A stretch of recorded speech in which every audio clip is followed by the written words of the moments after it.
Et salut, bienvenue, ravi de vous retrouver. On est ensemble pour une nouvelle émission, un nouveau podcast. Alors attention, podcast exceptionnel. On va parler 5-6 minutes sur le match et une grosse page sur la passe décisive de Morgan Schneiderlin, les amis. Le mec a pété un plomb, ça y Ce est. qu'il a pris le matin au petit-déj pour savoir comment il a pu avoir cette idée de génie. Une idée de génie de faire cette putain de passe. Voilà. Quel touché de Morgan.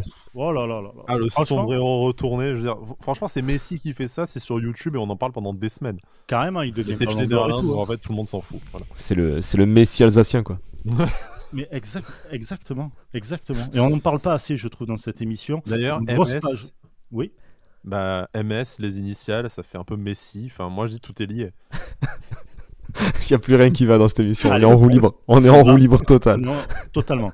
Alors, en fait, là, si vous voulez, on fait un peu de la merde comme l'OGC Nice. Puis les 10-15 dernières minutes, écoutez, parce qu'on va tout donner. Hein. Voilà. On va être au top. Voilà. On va être au top du hip-hop. Allez, on y va donc sur le match. Ben, Sky Ebada, d'ailleurs, aussi avec moi, vous l'entendez depuis tout à l'heure. Ouais, salut quand même. Enfin, Salut. Bonjour. Je suis rentré de Clermont, du coup. Bonjour, tout va bien. Et justement, il y a un Clermontois qui a trouvé tes deux orteils. Ouais. Ah non, mais c'est Incroyable. pas possible. C'est pas Tu es possible, ce pays. tu es revenu C'est- entier. Je suis revenu entier. Bon dep, hein. Comme on disait avec mes potes un peu dans le J9. De tous les deps que j'ai fait, j'ai pas vu masse de victoires. Donc quand il y a des victoires en dep, ça fait toujours plaisir. Le retour est plus agréable. Donc non, c'était bien. On est rentré tranquille. On est arrivé à 3h du mat à la maison. Voilà. J'espère que tous les copains sont rentrés aussi. Nickel. Et voilà. Et vous revenez en plus avec la victoire, donc encore mieux, Exactement. j'ai envie de te dire. Et justement, cette victoire, ce qu'on peut dire, belle victoire. Non. Ok, merci. Merci de nous avoir écoutés. Ciao. Fin de l'émission. The end. Non, belle Hashtag victoire. analyse. C'est toujours. C'est un peu répétitif. On va le redire, mais toujours un OGC Nice sa réaction. Ça passe à chaque fois. Pour l'instant, ça passe. On prend des points. On est deuxième. On va rentrer un peu plus en détail dans tout ça. Mais pour l'instant, ça passe. Mais qu'est-ce qu'on se fait peur et surtout en première mi-temps, qu'est-ce qu'on s'est fait chier. Ah oui, oh mon Dieu. Incroyable même. Plus qu'en première mi-temps, hein. Moi, je pense qu'il y a deux matchs. Il y a le match avec le 11 qui a été aligné et je suis pas trop sûr qu'on puisse reprocher à Galtier cette fois des choix dans son 11 compte tenu des absents et des méformes. Tu pouvais peut-être difficilement faire mieux. Bon, après, il y a la Et question. puis le toujours- retour aussi des internationaux. Oui, voilà, exactement. C'est qu'il y en a eu quelques-uns qui ont eu des petits pépins physiques aussi. Enfin, voilà, ça. Je peux comprendre le choix du 11, même si après, il peut toujours y avoir débat sur la présence ou non de Alexis Claude Maurice, hein, qui a peut-être un peu manqué aussi dans l'animation offensive. Mais bon, enfin, il y a surtout eu une deuxième rencontre du moment que nos deux Néerlandais, que ce soit Calvin Stengs ou Justin Kluivert, sont rentrés. Et pour moi, sur le premier but, il y a certes ce geste magnifique de Morgan Schneiderlin qu'il ne faut pas. Allez. Il faut pas occulter. Ça m'a coûté ma place d'animateur quand même cette connerie. Je paye vraiment cher le tribut de ce geste de grande Oui, classe c'est sûr. de l'international français Morgan Schneiderlin. Exactement. Il a Non, la été, blague à il part, a mais été. il a été finaliste de l'Euro 2016, il me semble d'ailleurs, si je dis pas de bêtises. Bon, bref, Exactement. tout ça pour dire, tu as, voilà, sur cette action, tu as aussi le mouvement qui est initié par les deux Néerlandais, et c'est ça aussi qui fait quand même la différence, c'est qui fait qui fait basculer le match. Et après, il y en a eu quelques-unes des occasions qui auraient peut-être pu être mieux négociées aussi par moment, des longs ballons de Stengs vers Kluivert et ainsi de suite. Mais enfin, tu as vu une équipe totalement différente du moment que les deux joueurs sont rentrés. Et Quand t'as des vrais ailiers, hein, en fait. Hein. voilà, c'est pas pour dire on vous l'avait bien dit, mais enfin, bizarrement, quand tu as des vrais spécialistes du poste et en plus, quand même pas n'importe quel joueur a priori, bah ça aide vachement, quoi. Tu dois pas te contenter du petit Dacunia qui fait ce qu'il peut et qui fait même peut-être plus que ce qu'on attendait de lui et qui a été assez intéressant Une en bonne première surprise. période. Voilà, qui est une bonne surprise, mais bon, lui tout seul, il peut pas résoudre tous les problèmes. Et comment dire, juste pour terminer sur l'entrée des deux Néerlandais, en plus, ça a eu un effet ricochet qui a été de rebasculer Gouiri dans l'axe. Et bah, comme par hasard, Gouiri dans l'axe, ça marche quand même beaucoup mieux. Et ça, je me souviens très très bien qu'on avait eu ce débat. Enfin, le débat qui avait duré 2 secondes parce que tout le monde était d'accord, hein. Mais on avait eu ce débat dans l'émission de dire est-ce qu'on ne doit pas maintenant installer Gouiri comme le numéro 9 de cette équipe et après on se démerde pour faire une attaque autour, quitte à mettre Dolberg ou Delors sur le banc, plutôt Dolberg en ce moment, faut bien l'avouer.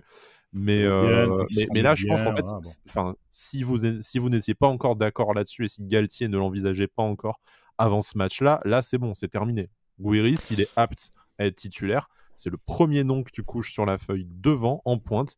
Après, tu te démerdes à faire une équipe autour. Moi, je préfère encore revoir Boudaoui à droite ou Camara à gauche que de revoir les 3 alignés devant où ça ne... et vouloir dire que du coup, tu exiles Gouiri sur le côté gauche. Stop, tu as un top joueur qui fonctionne à son poste, tu le places. Après, tu bricoles, quitte à recruter cet hiver si tu te rends compte que avec les blessures, tu n'arrives pas à faire une équipe cohérente devant.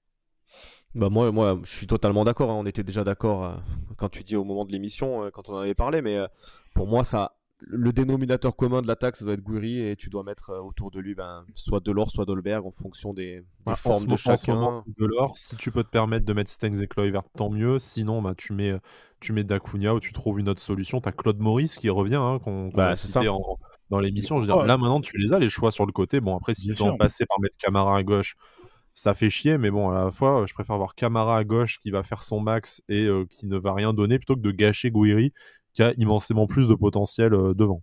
Surtout tant que tu n'as pas récupéré Guessant devant, en fait, tu es un peu condamné à la même association de Dolberg-Delors qui, moi, j'ai trouvé ça moins pire que d'habitude, mais bon, c'est très clairement pas les autres options que tu as devant, à savoir, Gouiri-Delors, ça marche 100 fois mieux, pourquoi t'en priver ? Et surtout que tu as Alexis Claude Maurice, ça fait un petit moment quand même qu'il est revenu. Je pense que les 90 minutes, ou même le fait d'être titulaire, c'est bon, dans les pattes.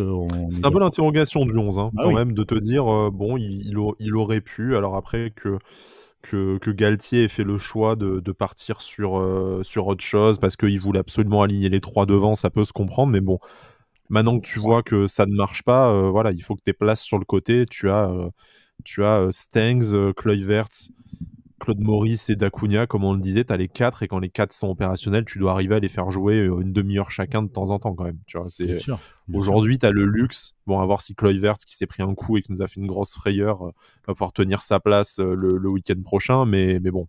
Bon, après son coup, il finit sur un rush de 70 mètres où il fait une course de malade, donc je pense que ça, c'est le froid de Clermont, ça peut-être, ouais, voilà.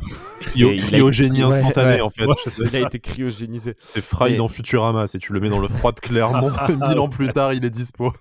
Non, mais voilà. Par contre, après, moi, où je voulais revenir aussi encore une fois, c'est sur notre milieu de terrain. Voilà, je trouve que, alors, je vais pas lui taper dessus, mais je trouve que Rosario est un peu moins bon que ce qu'on a connu en début de saison. Et puis surtout, voilà. Encore une fois, l'entrée de Lemina pour moi Alors j'étais au stade, donc c'est toujours un peu différent la perception par rapport à la télé. Mais pour moi, l'entrée de Lemina, elle change beaucoup de choses. Il rentre, il met de l'impact, il presse, il met juste du rythme en fait. Ce qu'on n'a pas vu pendant 60-70 minutes où on s'est fait marcher dessus par Clermont, où c'était le Barça, ils ont joué à la passe à 10, ils trouvaient absolument tous leurs joueurs, quoi. Ils étaient volontaires dans l'effort et tout. Tu vois, rien que le premier but, franchement... Il est incroyable. Enfin, incroyable. Ah non, mais ils ont fait tourner la balle avec mais même, tous en parkage vraiment à Clermont. On s'est dit, mais en face, c'est qui, quoi? Parce que toutes leurs passes, elles arrivaient. Ouais, mais toutes leurs passes, elles arrivaient. On était toujours à 3 mètres des Clermontois. On n'arrivait pas à vraiment faire un pressing qui était efficace, quoi. Donc, et je trouve que Lemina, quand il rentre, c'est pas du tout pareil, quoi. Donc voilà, pour moi, autant on parle de Gouiri qui doit être le premier nom à être coché en attaque, pour moi ça doit être pareil avec Lemina au milieu de terrain. Tu dois tourner entre Thuram et Rosario à côté de Lemina, mais pour moi Lemina sur le banc, ça devrait être interdit. Justement, on était parti sur cette doublette Lemina-Rosario intouchable. Petit à petit, Thuram a gratté du temps de jeu jusqu'à ses places de titulaire là sur les dernières rencontres. Et j'ai l'impression qu'en fait, si tu compares en fait l'apport des deux joueurs et la dynamique, la progression de ces deux joueurs sur ce début de saison, aujourd'hui, moi, je serais quand même plus tenté d'associer Khéphren Thuram à Mario Lemina que Pablo Rosario. Donc, sans lui faire injure ni remettre en cause ce qu'il a apporté, ce qu'il peut encore apporter en fin de match, s'il s'agit d'ailleurs d'apporter un peu de densité au milieu de terrain et de fermer le jeu, il peut être très utile là-dessus, mais dans une volonté un peu d'essayer de construire, d'avoir un peu de l'allant offensif, je trouve que Khéphren Thuram est quand même beaucoup plus intéressant. Et effectivement, je pense que Mario Lemina étant le meilleur milieu de terrain, de toute façon, globalement, après Morgan Schneiderlin, qui en plus est doué techniquement et décisif, voilà. Les Français ont besoin de réponses à égalité. Voilà, à égalité, tu peux te dire, derrière à côté de cette sentinelle, que ce soit Lemina ou Schneiderlin, bah, tu peux associer plutôt qu'Efren Thuram dans un souci de construire le jeu. Sauf peut-être face à des adversaires comme le Paris Saint-Germain, si tu veux un peu sécuriser ton milieu de terrain, mais t'as le choix du roi. T'es Galtier, t'as le choix du roi. C'est-à-dire qu'en gros, soit face à une équipe comme Clermont, par exemple, ou une équipe, peut-être pas comme Clermont, mais une équipe qui refuse un peu le jeu, où il faut aller les chercher, tu mets un tueur. Bloc bas, Brice, bloc bas. Bloc bas. Pour qui, mais c'est vrai, en plus, tu te fous de ma gueule, mais c'est vrai. C'est vrai. Voilà. Mais un mec qui va percuter un peu plus, déjà sur les côtés, avec les deux Néerlandais, et donc t'as Thuram qui monte aussi, et dans des trucs comme le PSG, comme peut-être je sais pas, comme autre équipe qui peuvent beaucoup t'en mettre, tu peux mettre un Rosario à côté d'un Lemina qui est un peu plus dur, pas forcément bon dans la relance, mais qui va bien emmerder les joueurs pour faire sauter les lignes, etc. Donc il te faut ce genre de joueur, et toi tu as le choix du roi là aujourd'hui. T'es Galtier, c'est extraordinaire ce que tu as. Vraiment, en termes de milieu de terrain, c'est extraordinaire. Jusqu'à la prochaine blessure, hein, malheureusement, parce qu'on sait aussi, oui, même si le milieu de terrain, c'est pas l'endroit le plus touché forcément, mais bon. C'est pas le plus touché, mais après, tu as un truc, c'est que tu as Lemina qui va très certainement partir à la CAN. T'as d'autres, t'as Schneiderlin. T'as Boudaoui, hein, vraisemblablement, qui risque de partir aussi. Hein. T'as Schneiderlin qui est en manque de temps de jeu parce que il a pas beaucoup joué, donc s'il doit être lui titulaire, putain, ça va un peu tirer. Eh ben écoute, d'après nos amis de Nice Matin dans leur papier de ce matin justement, comme quoi tout est lié encore une fois. Me dis pas qu'il part, j'arrête le podcast, je t'annonce. Non, par contre, Morgan Schneiderlin pourrait connaître sa première titularisation de la saison face à Metz la semaine prochaine, parce que le staff est apparemment très content de en fait de son implication et du rôle de grand frère un peu qu'il a repris, et forcément de ça, je sais pas comment on peut appeler, il va falloir donner un nom à ce geste technique de sa Schneiderlin. Alors on peut baptiser de son nom, écoute ça, mais pourquoi pas. Non, mais voilà, pourquoi pas. Après une doublette là on l'a vu, bon après c'était une fin de match où t'étais dans un temps un peu fort et tout, donc mais la doublette Lemina Schneiderlin, enfin tu sais que t'as forcément un gros impact au milieu, quoi. Hein. Tu sais que ça va envoyer des coups, que ça va envoyer des fèves. Ouais, mais après, si t'as pas Stengs et Kluivert en feu follet pour te remonter le ballon, tu dis adieu à la construction au milieu de terrain. Exactement, c'est ce que j'allais dire. Voilà, c'est ce que j'allais dire. Si t'as les deux là qui arrivent à parce qu'on sait qu'ils vont ratisser des ballons, que dans l'impact ils vont être là, dans la récupération ils vont être là, et ils vont pas lâcher.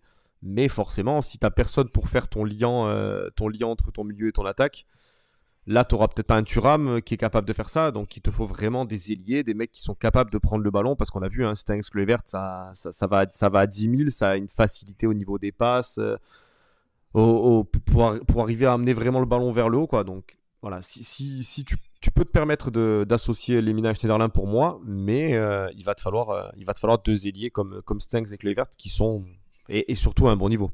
Parce que c'est typiquement le style de jeu d'un Morgan Schneiderlin qui aime bien faire de longs ballons, des passes courtes, mais il faut qu'il soit détaché de ce rôle un peu qu'il avait l'année dernière, c'est-à-dire un rôle où c'était lui qui allait au four et au moulin aussi, tu vois. Donc tu as un mec comme Lemina qui c'était la sentinelle qui devait tout gérer. Oui, dans un milieu à 3, c'était plus compliqué, c'est sûr. C'était plus compliqué. Et il faut se dire un truc aussi, c'est que Lemina, il bonifie les joueurs autour de lui. Du moins depuis le début de la saison, ça a été ça. Clairement. En fait, je pense qu'il te libère entre guillemets de tellement de tâches au milieu, en fait, Lemina, parce que c'est un mec, c'est un peu un mec de l'ombre, même si quand forcément tu connais un petit peu le football, tu regardes un peu ce qu'il est capable de faire, mais il fait un travail de fou, Lemina, au milieu, donc il va pas te prendre le ballon, le monter de 40 mètres et mettre une frappe pleine lucarne, mais il va faire un travail énorme au milieu. Il est feignant quand même là sur ce coup-là. Ouais, il abuse un petit peu, mais par contre, voilà, il libère tellement de mecs autour de lui. On a vu un Thuram, sa progression aussi. Je pense que c'est aussi dû à ça, parce que il a tellement de facilité, Thuram, à se projeter vers l'avant. Il a ce rôle de 8, limite 10, où il est capable d'amener le ballon avec ses grandes jambes là, et de l'emmener super haut. Mais parce qu'à côté de lui, il y a un Lemina qui charbonne comme un chien, quoi. Donc, et effectivement, oui, il bonifie les mecs autour de lui. Et je pense qu'encore une fois, comme je l'ai dit, à l'image d'un Gouiri, comme je l'ai mis sur Twitter, il faut que ce soit les premiers noms à coucher sur le papier quand tu fais ton 11, quoi. Totalement. Et on va tu parlais un petit peu de Gouiri là tout à l'heure. Gouiri, sur ce match-là, les 2 buts, extraordinaires quand même, les buts. Franchement. Le premier but, sincèrement, je pensais qu'il a mettait du gauche. Il arrive avec ce petit extérieur là qui trompe tout le monde. Et l'autre but, Même le gardien qui est peut-être Ouais, pas le gardien, exempt c'est de noyé, reproche. Voilà, Ouais. on va pas enlever Ouais, bien tout le sûr. crédit à Bien sûr, Gouiri mais d'avoir la vista de tenter ce geste, mais bon, voilà, mais face à un vrai gardien, ça après passe pas en fait. et puis après une passe aussi exceptionnelle. De Morgan Schneiderlin, effectivement, Et on tout ne le l'a monde pas est encore resté- dit dans cette émission. Voilà, pas encore dit, il faut le dire. Vous inquiétez pas, la page spécialement de Morgan Schneiderlin, putain, j'en perds mes mots, tu le vois. Je le dis. C'est quand même exceptionnel, arrivé- c'est pour tout révéler à nos auditeurs, on reçoit un message à la mi-temps de Brice, il dit j'en ai marre de ce match de merde et tout, j'ai autre chose à faire, je vais pas regarder. Du coup, on lui envoie un texto genre mec, il y a Morgan Schneiderlin qui rentre, tu devrais quand même allumer la télé. Et 10 minutes après, en majuscule, oh la passe D de Morgan Schneiderlin. Le mec qui s'est transformé, il a fait son Eugène Sacomano quoi. Ah ouais, carrément. J'ai hurlé. La passe, tu vois, énorme. Non, mais voilà. Après, c'est Non, mais- évidemment, il s'est gavé, hein, il s'est gavé. Gouiri. Mais après, le gardien, sur le premier but, le gardien, il est dans une noyade assez folle quand même parce que t'as vraiment l'impression qu'il a le ballon dans les mains et qu'il la relâche dans ses cages quoi. Ouais, Par contre, le deuxième, c'est Oh, juste, mon Dieu. c'est juste du Et talent c'est quoi. comme ça qu'on veut voir jouer Gouiri, c'est-à-dire que le mec, t'as l'impression qu'il calcule pas, quoi. Il prend le ballon, tu vois, il prend l'information, le ballon, bam, il met, tu vois, il tente. C'est ça. Alors, pour le deuxième but, moi je voudrais séparer deux trucs. Alors, l'exécution technique qui est magnifique. Je pense qu'il y a assez peu de joueurs dans l'effectif qui auraient réussi à enchaîner le contrôle poitrine et la frappe enroulée au-dessus de. Mais je vais arrêter. au-dessus- J'allais Surtout en demi-volée comme ça, c'est dur. Hein, le geste, Voilà, c'est dur. enfin, vraiment, le geste est exceptionnel. Par contre, est-ce qu'on peut parler de cette magnifique défense en zone de Clermont que Patrick Vieira n'aurait pas renié parce que il y a un joueur dangereux en face, si on le laissait tout seul à 18 mètres des buts, le temps Pour d'exécuter le geste de sa vie et tout quoi. Mais Pour voir s'il va marquer ou pas. Est-ce qu'il est fort non, ou mais pas. c'est bon, il a marqué un but, il va pas en marquer un deuxième. Vous inquiétez pas, les gars. On va plutôt se concentrer sur les défenseurs qui ont jamais marqué de leur vie. Ça me semble plus safe comme stratégie. Je dis, bon, ok, bah, tant mieux pour nous, hein, mais bon, c'est quand même une erreur tactique incroyable, je trouve, de laisser Gouiri tout seul comme ça dans la surface avec tout le temps d'exécuter son geste. Mais il monte Après, même pas sur lui en plus. Hein. Il a le temps de faire son contrôle, de laisser rebondir la balle. Il y a personne. non, mais il va pas mettre un but en demi-volée, on est en Ligue 1, les gars. Arrêtez. Vous vous dites pour rien, là. En plus, c'était beau devant le parquage. L'enroulé, franchement, dans le parquage, on l'a vu magnifique. Au ralenti, c'était parfait, quoi. C'est le froid, en fait. C'est devant le parquage, en plus, ouais, c'est vrai. Ah, mais devant le parquage, on a vu le ballon rentrer, mais vraiment comme en bullet time, quoi. Tu vois, le truc au ralenti, on l'a vu l'enrouler passer par-dessus la tête du défenseur et Incroyable. et lucarne, quoi. Franchement, Donc, là, c'était parfait. magnifique. Ouais, Ça nous vraiment. a un peu réchauffé. Ah, tu m'étonnes. En plus, avec la victoire, les 3 points. 3 points, bon. La deuxième encore une fois, place. Ça passe, ouais, la deuxième place. Tu ça te rends passe- compte quand même, Cédric, d'un truc exceptionnel, c'est que pendant ce match, tu as vu plus de buts qu'il n'y avait de degrés au thermomètre. Ah ouais, c'est ça. Non, mais par contre, non, mais on l'a dit en rigolant, on en a un peu parlé, tout ça, mais les gars. Vraiment, Un Gilo Clermont, Pétré de rien pour avoir signé c'est ça. C'est pas une ville, Clermont, vraiment. Déjà, désolé s'il y a des Clermontois qui nous écoutent, mais ce que j'ai vu de Clermont, c'est absolument dégueulasse, déjà, premièrement. Et Quoi de Clermont? Parce qu'il y a quand même l'usine Michelin, tout ça. Enfin, c'est des. Arrête. ouais. Cessez, s'il vous plaît. Cessez. Attends, il y a un gros tas de pneus à voir quand même. Il y a deux, non, il y a deux petits routards dans le guide de Clermont, enfin. Attends, il y a le En fait, musée déjà, Michelin. ce qui nous a inquiété déjà, c'est qu'on est arrivé donc à quelques kilomètres du stade. On a vu des supporters clermontois marcher, tu vois. On a fait Et, Boulard. Bon. Et ils étaient couverts, mais quand je te dis couverts de fou, j'ai dit, là, à mon avis, si eux, ils ont froid, nous, je pense qu'on va saigner du nez, tu vois. Et bah ouais, ça a pas loupé. Hein. Donc on a mangé du 1-2 degrés, c'était sympa, quoi. C'était sympa. Ouais, bah, c'est à faire, en tout cas, tu vois. T'es parti en J9, tranquille. Ouais, bah en fait, c'est parce qu'on on avait, pour la petite histoire, on n'avait jamais fait Clermont, forcément. Donc ça remontait à 97, hein, d'ailleurs, dernière rencontre contre Clermont. Si Quelle je dis pas de rencontre, bêtises. enfin, quel parcours du coup. Et quel parcours du coup en coupe, hein, forcément. En Mais donc voilà, forcément ça se mobilise hein, quand c'est des debs comme ça qui sont pas non plus à 20 heures de route et des endroits qu'on n'a jamais fait, ça s'est mobilisé, c'est bien. Il y avait un beau parquage et c'était vraiment cool. Et le stade, justement, bah, parce qu'on connaît peu, en fait, le stade, tu le trouves comment, toi, ce stade-là? Ah ben Il est bizarre, non c'est très champêtre, c'est très champêtre. Il y a de la pelouse dans le parquage en fait, pour tout vous dire. C'est-à-dire que la pelouse continue dans la tribune en fait. Voilà, C'est pour te mettre dans l'ambiance, tu vois. L'odeur. Voilà, c'est ça. Ouais, non, c'était. Mais après, oui, c'est un stade. Je pense que c'est un des stades. J'ai fait quelques matchs, enfin quelques stades assez folklore. Hein. Je suis allé à Arles-Avignon, je suis allé à Grenoble et compagnie et tout. Alors, l'Avignon, d'où c'est folklore? Arrête tes conneries, c'est sympa là. Arles-Avignon, déjà, c'est quoi ce truc déjà? C'est quoi déjà les villes elles sont même pas à côté déjà. Non, mais là, c'était vraiment un stade très vétuste, on va dire, pour être gentil. Mais le prochain match, de toute manière, ça sera à domicile. Vous y serez avec Sky, je pense. Nice-Metz. A priori, oui, on y sera. Oui, Bah oui, ça doit. logiquement. D'ailleurs, tiens, il y aura très certainement un space à la mi-temps aussi, comme on a fait pour ceux qui n'étaient pas du côté de Clermont, c'est-à-dire Bada et sa famille. Bada et ses amis. Bada et ses amis. On refera très certainement un space à la mi-temps. Apparemment, ça vous a plu. On a reçu quelques messages et tout. Donc, merci à vous d'avoir été sur ce space-là. Et Nice-Metz, c'est le prochain match.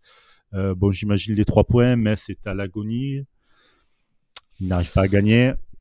Une seule victoire, je crois, cette saison. Ouais, je crois que c'est ça. Si je dis pas de bêtises. Une seule victoire, 6 nuls et 7 défaites. C'est généralement les matchs on va pas nous porter la poisse. C'est dans l'ADN de l'OGC Nice. L'année dernière, c'était Dijon. Cela dit, vous pouvez donner 3 points à votre ancien entraîneur, les gars.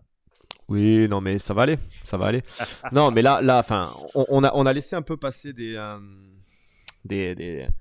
des coches. Hein. On va reparler de Montpellier rapidement. Là, on a failli entre guillemets, et puis finalement, on s'en sort bien.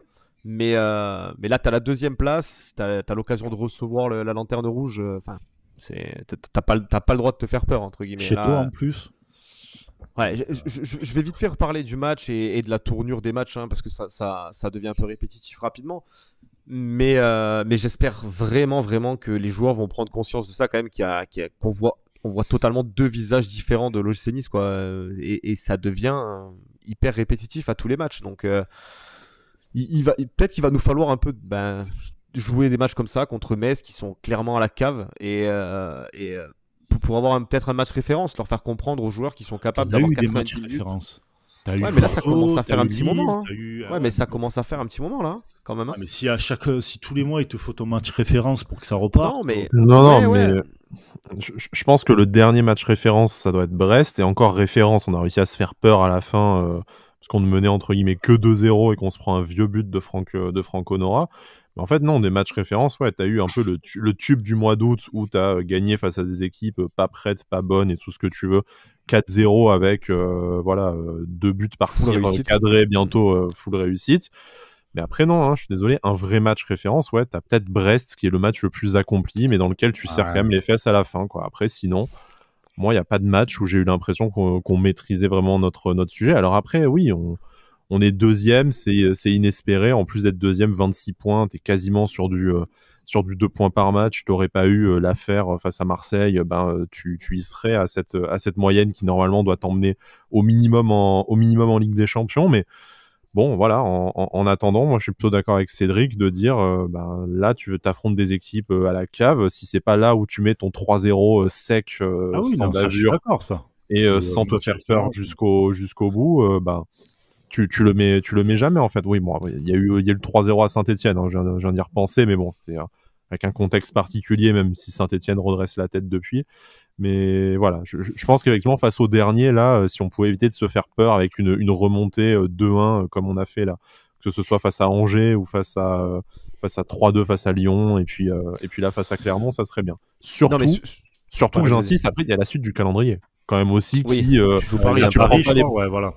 Tu te déplaces à Paris, ensuite tu te déplaces à Rennes après un match à la maison face à Strasbourg, et tu reçois Lens. Je veux dire, là, donc, autant Paris, c'est pas un match à 6 points, mais tu joues 3 top 5, quoi.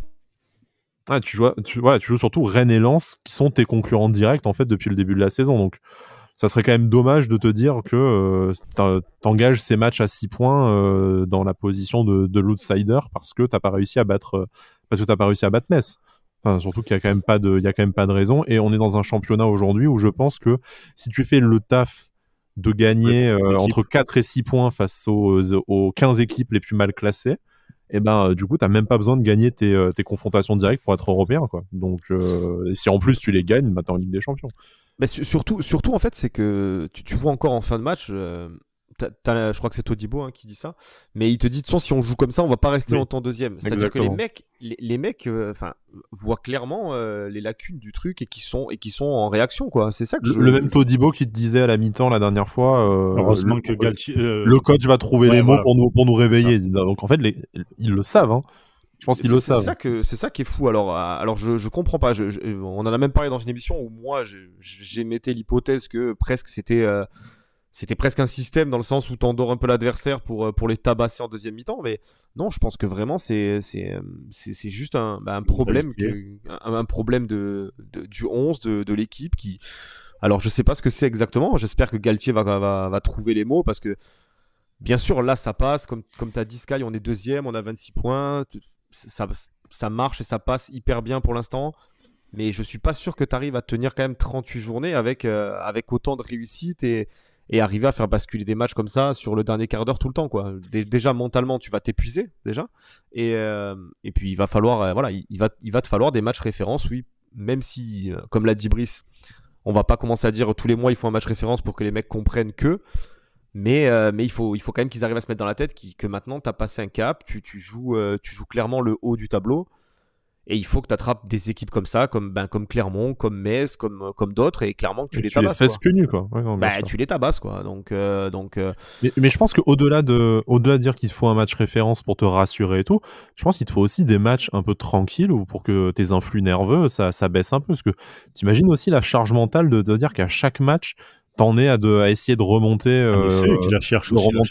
Non, mais bien sûr. Et en plus, t'as un effet euphorisant. Tu te dis que rien ne peut t'arriver et tout machin. Mais tu te rends compte de la source de stress toute la saison de te dire que t'es pas capable juste de te faire un match tranquille. Oui, voilà. Enfin, je suis assez d'accord avec ça. Et je pense, j'émets une hypothèse qui sera peut-être validée ou invalidée sur la suite de la saison. Moi, j'émets l'hypothèse en fait que c'est compliqué peut-être pour ce groupe de se dire que c'est à eux de faire le jeu, et tant qu'ils sont pas au pied du mur où du coup l'adversaire leur impose un peu ce qu'ils doivent faire et la réaction, ils sont peut-être en difficulté de se dire c'est à nous de faire c'est à nous de faire le jeu et puis c'est à nous de dicter le tempo, et ça c'est peut-être encore une marge de progression de l'équipe.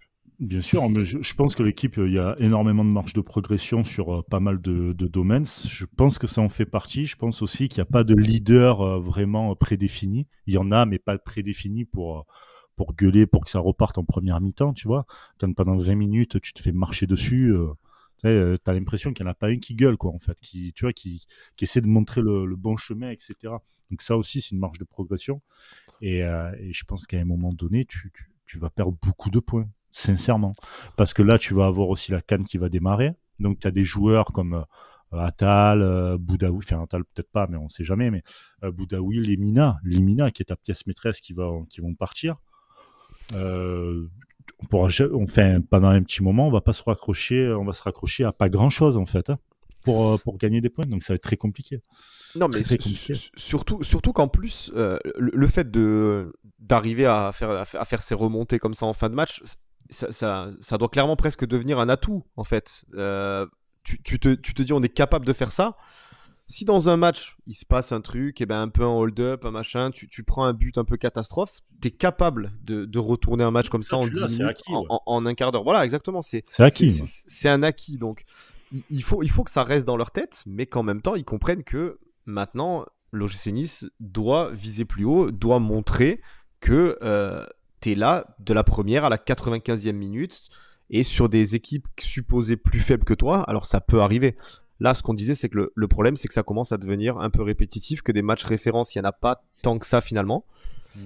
Et qu'il faut clairement qu'ils comprennent que ça doit être professionnel de la première à la 95e minute et qu'ils sont capables de faire ça. Je pense que c'est juste ça en fait. Ils se rendent pas compte qu'ils sont peut-être capables de dominer un match sur la longueur complète du match, quoi. Donc maintenant, pour faire un peu l'avocat du diable et tout, je pense aussi que on a cumulé énormément de blessures et en fait on s'est rendu compte là que dès que tu faisais rentrer des spécialistes du poste à tous les postes et notamment comme on disait les deux ailiers, bizarrement même sans avoir un énorme vécu ensemble et assez peu de matchs joués au final, Kluivert il n'avait pas joué depuis le mois d'août je crois, Stengs pas loin de la même chose, et voilà, tu te rends compte que naturellement, déjà avec les qualités de tous les joueurs, ça ressemble à autre chose. Donc bien sûr, c'était face à un Clermont fatigué et ça sera peut-être pas la même chose face au Paris Saint-Germain, mais moi j'ai malgré tout encore de l'espoir de me dire que si les blessures arrivent à laisser tranquille, notamment ces deux joueurs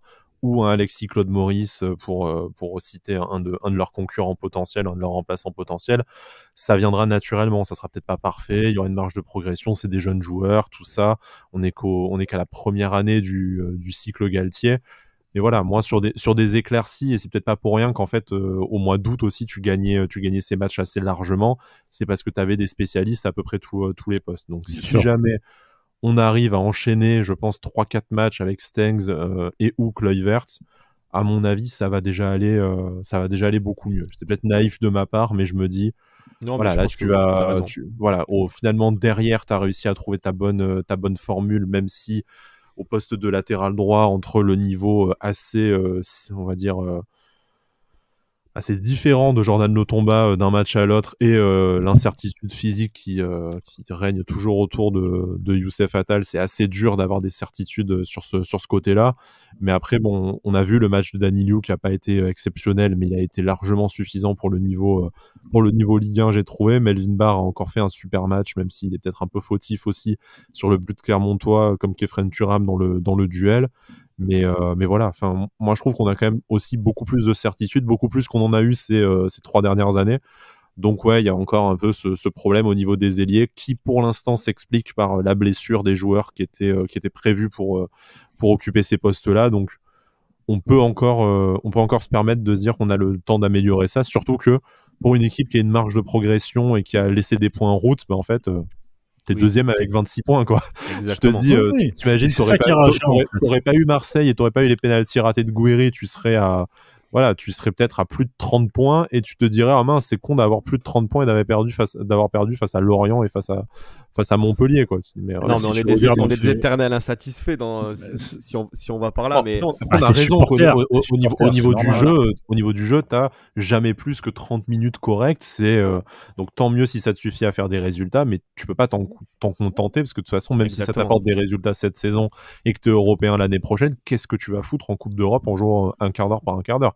On a vu la saison dernière que si jamais t'as le pied sur le frein pendant un quart d'heure, t'as une équipe comme Leverkusen qui t'en passe 6 et tu rentres cul nu à pleurer chez ta maman, quoi. Donc bon, de toute façon, il va falloir à un moment donné, peut-être qu'en Ligue 1, ça suffira pour se qualifier pour l'Europa League d'être en dilettante, mais après, une fois que tu seras en Europa League, si c'est pas pour visiter des monuments, comme le disait Julien Fournier, tu seras obligé d'être performant pendant 90 minutes. Donc tôt ou tard, c'est un axe de progression qu'il faudra développer à l'OGC Nice. Oui, et puis il faut pas oublier que Galtier, il arrive en quelques années à bien faire progresser ses équipes aussi. Lille, ils sont pas devenus champions dès la première année, tu vois. Il les a pris tout en bas. Il a essayé de former quelque chose et d'autres joueurs sont arrivés, ont essayé de compléter et cacher certaines lacunes. Et puis après, ça a fait une très très belle équipe. Donc voilà, c'est frustrant parce qu'il y a du beau jeu, tu le vois, et que tu pourrais prendre du plaisir à la télé. Voilà, c'est juste ça, mais je suis totalement d'accord avec toi sur... Tu vois, je nous trouve par exemple en retard sur des équipes comme Rennes et Lens. Alors on est devant au classement, paradoxalement, pas de beaucoup, je vous l'accorde, mais je trouve que dans le jeu et dans la construction, ce qui s'explique aussi parce que leur entraîneur et leur groupe a été formé déjà l'année dernière, dans les deux cas, donc ils ont un peu d'avance sur nous niveau temps, donc ça s'explique totalement. Ouais, mais Rennes, ça a bien bougé aussi, Rennes a fait aussi un très bon mercato, d'excellents joueurs, bien entendu. Mais ça va être intéressant de se mesurer à ces deux équipes dans les prochaines semaines, parce que je pense que c'est des rencontres comme ça, bon, même si après il y a toute une phase retour à jouer, mais c'est dans ces matchs-là en fait qui vont faire la différence entre être le dauphin du Paris Saint-Germain et être une des équipes qui se bat pour les places en Europa League. C'est ça. Surtout que Lens en a pris une sévère là, donc pareil, ils vont avoir des faux pas aussi parce que ça reste Lens, c'est que c'est une équipe qui est en reconstruction. C'est vrai que niveau jeu, ils sont peut-être un petit peu en avance sur nous, ça joue vraiment bien. Rennes aussi. Voilà, nous on a les points, on a les résultats qui vont avec. Maintenant, si tu arrives à franchir ce cap d'avoir un petit peu plus de jeu, parce que avoir 90 minutes où tu surclasses ton adversaire, peut-être même à Paris, ça leur arrive pas cette année. Parce que même eux se font peur, tu vois. Après, 90 tu les as jamais, tu as toujours des temps forts, des temps faibles. Mais que tu puisses avoir 60 minutes de jeu cohérent, après, l'adversaire a aussi le droit d'exister. Mais là, le problème, c'est que pour l'instant, le ratio est plutôt inverse. Et en plus, face à même des équipes supposément inférieures comme Clermont, voilà. Il n'y a pas de raison que tu sois malmené par une équipe comme Angers qui joue l'Europe cette saison, ou comme Montpellier, face à des équipes solides de Ligue 1. C'est le foot, hein, et tant mieux. Et puis ça t'aide aussi à peut-être développer d'autres forces et d'autres ressources. Mais bon, voilà, là, moi, ce que j'attends du prochain match, et je rejoins tout à fait ce que tu as dit tout à l'heure, hein, si tu joues le dernier qui est en train de crever la bouche ouverte au fond du classement, qui a une victoire en 14 journées, voilà, avec leur meilleur joueur offensif qui est suspendu en plus. Hein, là, au minimum, tu dois mettre tes 2 premiers buts en première période, histoire de leur mettre la tête sous l'eau. En deuxième période, si tu as envie de ronronner, de jouer à la passe à 10, pourquoi pas, tu vois, à la limite. Bon, même si on prend volontiers un carton à la maison aussi, hein, mais bon. Tu vois, voilà, tu dois rapidement dire, bon, les gars, les 3 points, ils sont pour nous, c'est nous les papas du game. Maintenant, voilà, après, si vous voulez, en deuxième période, on vous donne le ballon, on vous voit essayer de faire quelque chose avec, mais c'est tout.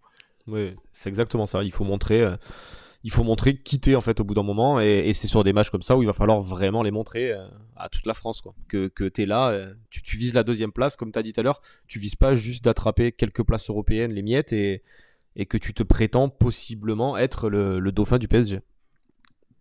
Carrément. Écoutez, on va voir en tout cas pour le match.